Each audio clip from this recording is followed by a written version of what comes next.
Here we go again. The grid can't cope. It'll crash. Millions of cars will be queuing for very few available chargers. If they do all plug in, the grid's finished. EVs are doomed. Well, we've all heard and read the headlines. So Dave takes it on as a look at what's really happening, what happened in the past, and what the future will be like. And that is not what you expect. Well, first, a bit of history. When the first petrol or diesel powered car hit the roads, over 100 years ago, there were no petrol stations at all, no garages, no roadside diners. Why would there be? In fact, there were no roads, they were just mud or gravel. With no cars on the roads, there was no demand. And it stayed pretty much that way until 1908, when Henry Ford invented the mass production car line and opened his first factory. Until then, cars were all hand built and cost approaching $1,000 100 years ago. So only for the rich and wealthy. Heard that one before.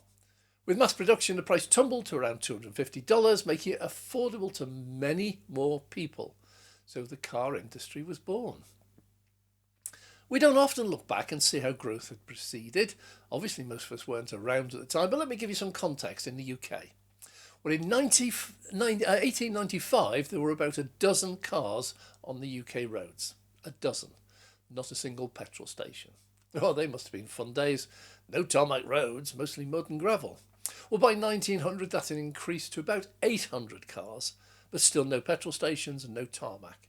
In 1910, cars numbered over 100,000, and at last some roads, mainly around Nottingham, where the tarmac process was being developed, but still no petrol stations. Then by 1920, cars had increased to 190,000, and the first petrol station in the UK at Aldermaston in Berkshire was opened by the AA.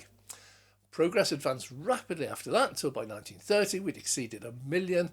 By the outbreak of the war, 1939, cars numbered 1.5 million, with about 350,000 in London alone. And roads had progressed too. In the 1920s, it became common to mix tar with small stones and coat not just the major roads, but the minors as well. 1922 was the start of actually numbering roads. Before then they were named. Alongside that, petrol stations began to appear. The first one was opened by the AA, and petrol was served by a uniformed AA patrolman to members. By 1922, there were about 7,000 petrol pumps, almost all single pumps, operating across the country. It's a valuable lesson in these days of instant everything to know that the early motorists didn't have tarmac roads or petrol stations. They went to the chemist or the blacksmith and bought a 2-gallon can of petrol.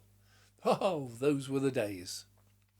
So petrol car adoption was a long, slow process, and I suppose many at the time questioned if it was the right way forward.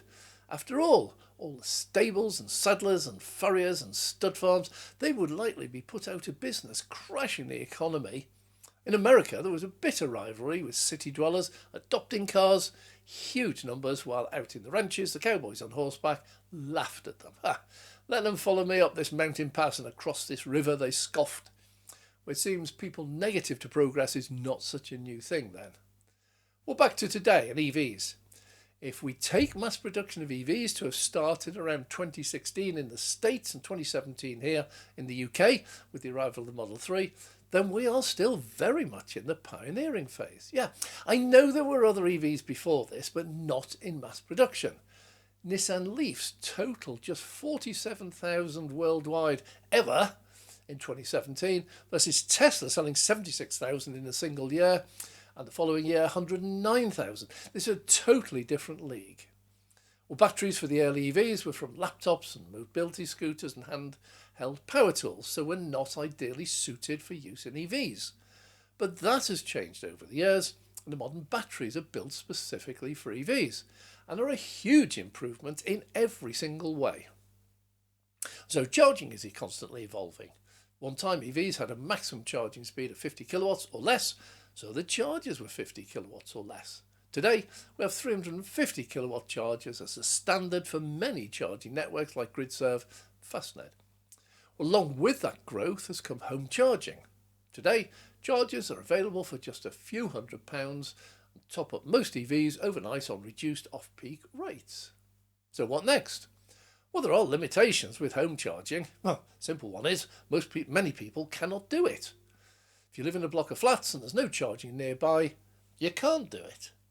Or if you live in a terraced house opening directly onto the streets, there are now workarounds being used. At least one council allows properly protected and safe conduit to be run across the pavement. Others are developing a drop-in conduit to a narrow 2-inch trench cut across the pavement. But it's not ideal, and besides that, the number of cars on the road easily exceeds the number of parking spaces we want. Most houses now have 2 cars but have 1 parking space, so new ideas are needed. Well, in a recent Tesla promotional video, the eagle-eyed viewers quickly spotted a wireless, contactless charging pad underneath a Tesla in a home garage. Drive in, no need to plug in. While I can see no advantage for me, it only takes 2 seconds to plug it in, the potential is absolutely huge. So huge that Tesla bought the company. Now, just a warning, this is not going to happen anytime soon. No Tesla or any other car being supplied to the public is equipped with the receiver the cars need to use the charging pads. Not yet.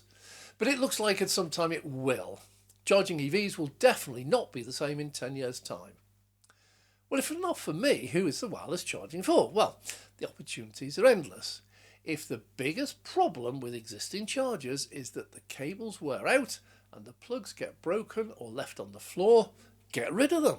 If the biggest cost of a charger is the hefty cable and plug, get rid of them. If the biggest reason people don't buy EVs is charging confusion or fear, get rid of it.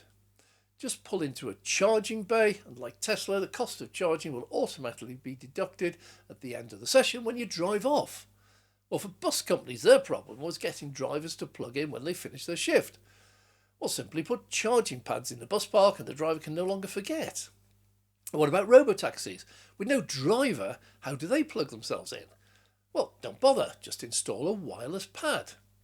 Now, in Germany, the inside lane of some motorways are already being fitted with pantographs and overhead electric cables, just like electric trains, and they're being trialled here also in the UK. What next? Well, how about truck stops where drivers have to park up for legally imposed rest stops? Just put up a wireless charging pad while they have a snooze, the lorry recharges. Well, back to EVs, people who can't charge at home. We already see many car parks in retail parks. Even the smaller ones have several, and larger ones can have dozens of chargers. If the wireless charger pads are cheaper to install and hardly ever break down, they'll start appearing as soon as the EVs begin fitting the receivers. Chicken and egg. Then the sky's the limit. Well, the next section of private motorway to be built could soon have a special lane with contactless pads for several miles. Charge while you drive. Many companies are trialling this. One of them is using a hybrid with just a very small battery, driving round a test track with a continuous charging pad built in. It's done over 1,000 miles. Others use stretches of motorways. The result is the same. Charging will change, and the many problems facing it today will be overcome. Now, just imagine setting off. You don't even bother checking your state of charge of your battery. On a road trip, you just get there, hundreds of miles later, with a full battery. Or how about parking in a car park and your car charges without you having to do anything, think anything? Impossible? I think not. Motorways are already provided with continuous power for street lighting. How much more would it cost to add undersurface inductive charging? Now, it's not going to happen this year. No, not on a mass scale anyhow. Or maybe not even this decade. Devices need time for testing in the real world. Then factories need to be built to produce them. Then the first cars need to be fitted with the receivers. After that, if it's going to take off, it'll just go exponential. One day, not there. Next day, there'll be a few. Then suddenly every car will have one from new, and older cars will be retrofitted. This is not a fast process, and while it might be adopted faster than ever before, just look at mobile phones, this is 3 to 5 years away from catching on. But we are masters of constant change, always looking for a better way to do something or a better way to make money out of something. I have a suspicion that other devices that I've never even thought of already are being developed. No, don't ask me what they are. I haven't even thought of them yet. Well, looking at the grid, it will adapt as demand changes. It always has. Few people realise that only around 5% of houses in the UK had electricity in 1919, just over 100 years ago. And it took until 1939 to reach 2/3. That's 20 years to get most of the population on mains electricity. And we moan if there aren't enough chargers exactly where we need them. Well, the grid itself was formed in 1935, that late, with the installation of 7 regional electricity generating areas centred around the main cities. 2 years later, a switch was thrown and they were all connected, on time and on budget, into one single national grid. Hang on budget and on time? I think I just saw Rishi Sunak on about HS2. On budget, on time? No, don't go there. Well, the pace of progress today is phenomenal. We forget that behind the scenes is an army of people keeping it progressing. One time we thought next day delivery was the pinnacle. Now we can actually get a cup of coffee delivered in a few minutes. Our grid will grow to meet demands, and along the way there will be periods where it lags behind and others where it leaps ahead. But we will get there. But then what about EVs? It is possible they too will fall out of fashion. Ridiculous? Well, I'm all for trading mine in for one of these. The future of transport. No roads, no queues, no ferries or Eurotunnel, no planes. I want one. And I found one site where I can order one. Almost within budget.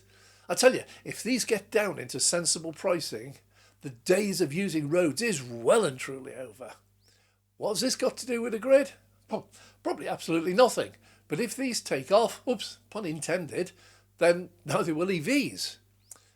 Well, I normally talk during my videos, but I think of nothing to add to these videos that I'm putting up now.